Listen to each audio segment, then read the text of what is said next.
31 pala po yung pagtitipon ng Oktubre at November 30. So, hinihikayat po kayo, sumali na kayo sa mga pagtitipon ng 31 na Oktubre at saka 30 ng Nobyembre. Ang ating mensahe, nakakahiya na ang Pilipinas dahil sa korupsyon, itigil na natin yung korupsyon na yan. Nakakahiya na ang Pilipinas dahil sa kawalan ng liderato ni Marcos Jr., palitan na.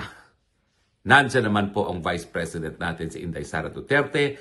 Hindi lang po siya power hungry, kaya hindi siya nananawagan sa pagbibitiw ni Marcos Jr. dahil ayaw rin niyang makinabang sa ganyang panawagan dahil pag siya nanawagan na ganyan, parang linuklok na niya ang sarili niya sa pagiging presidente.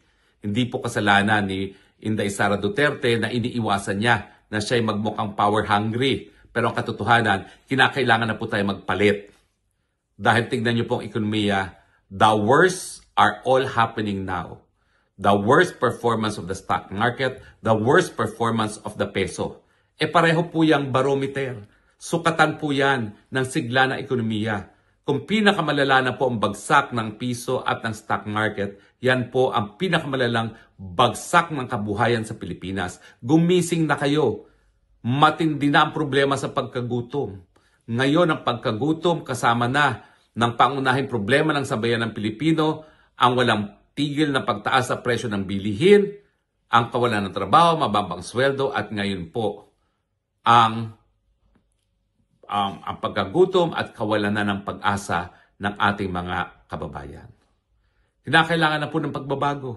Huwag na po tayo mag-antay na 2028. Sa tingin nyo ba, kapag nag-antay tayo ng 2028 at hawak ni Marcos Jr. at ng kanyang asawa ang makina, magkakaroon ng patas na eleksyon? Huwag na po tayong managinip. Hindi nila pauupin si Inday Sara, kaya nga gusto muna nilang matanggal bilang isang katunggali sa politika.